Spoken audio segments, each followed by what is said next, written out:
Okay, we're going to do watercolor today. We've got our oopsie cloth, we've got our watercolor paper, our brushes, our palette, and our clean water and dirty water jars. We're going to start with the graded wash. Do you want me to talk? Mm-hmm. Okay, so first we get a bit of our clean water, and which color do you want to do? Do a blue. This blue right here. And then instead of actually touching the palette, we just drip the water onto there so that we can get our cake ready. Yeah, it's cake. So that we can get it ready so that we don't have like acrylic kind of thing. And then once you have that, you can just kind of move it around, and then you can put it inside of your palette. And of course this will not be our actual thing, and you never want to work straight from the cake because then the colors are too rich and too bold, and you really can't work with that because there's nowhere to go, I guess. And then you water it down. Is that your dirty water? It is now. You have to regularly clean out your dirty and clean water because it always just kind of like trades back and forth. Okay, so first with a graded wash, what you start with is you start with your line across. And shoot. And then you get your water, and then you go down below it. You have to clean off your brush so that you can work with your clean water. And you just keep going. And it should get an effect where it slowly goes into color, and if you need to add more color up here, you can. You can see that. And it should just have a kind of faded effect where it goes from, is it intense? Mm-hmm. And it's a lower intensity to a higher intensity.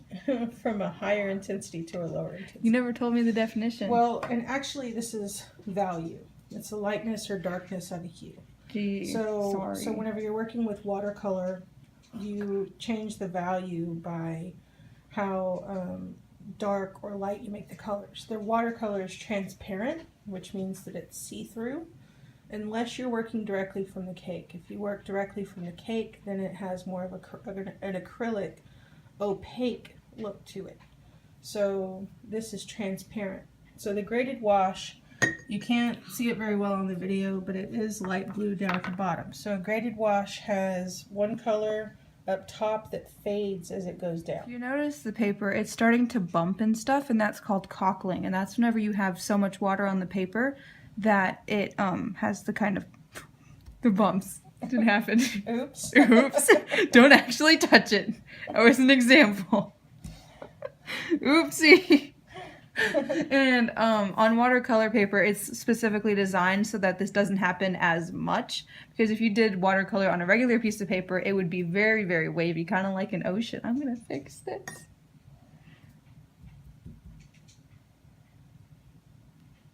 All better. Didn't happen. You didn't see anything. Something interesting that's happening on the paper is that the granules are starting to show up in different areas. So right here you can see the granules start to show up. It's where the water is separating from the pigment. This is an example of a value scale for watercolor. This is blue, blue violet, violet, and red violet. I did it for my instrument. Pretty cool. Mm-hmm. Literally cool colors. So you notice the darker values up here. They're the 100% values. Mm-hmm. And then here's 50% and 10%. What are you writing down? The formula for a graded wash, which is color plus water plus water, and then so on until you have no Color left. Yeah, basically. Okay. Formula for flat wash. It's color plus color plus color. Color plus color plus color. Yeah. Okay. All right. Show us what that means. All right. So you get your color. You bring it across. You get more color. You bring it across. So it's the same value. Yes, it's 2D. It's 2D. So the graded wash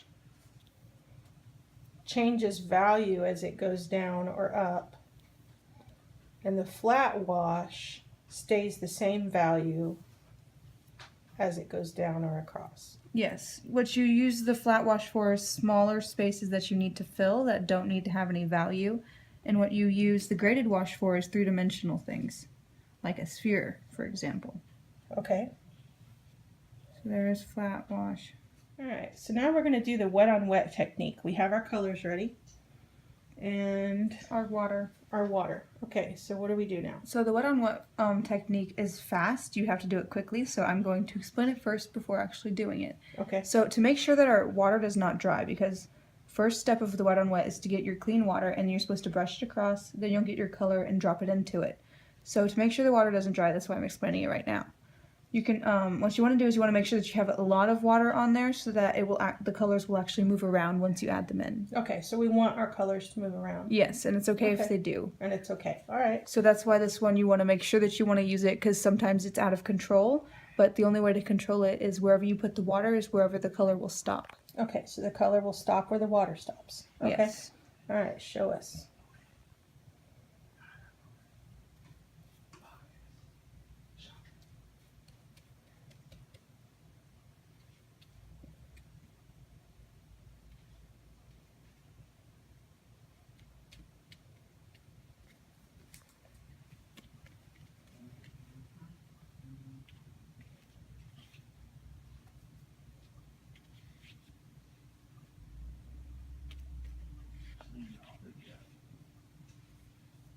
And that's basically it. That's basically it. Yep. Okay, we'll come look at that again in a moment. Here's the flat wash, looking very flat.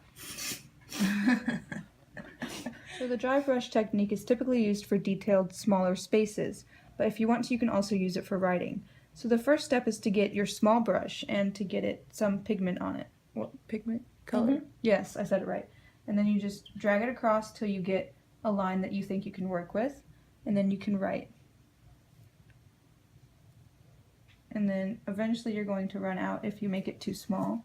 So you'll have to like go back and get more. So you run it across the the oopsie cloth Yes. to get most of the water off. Yes, so that you can have something that you can control more. Because if you notice over here, these ones, they kind of like smear a bit. But then once you get it under control, it does not smear as much. Can you show us what happens if you don't use the oopsie cloth? Just go directly from the palette and go on there. Oops. Shoot. So it's a little less even and a little less controlled.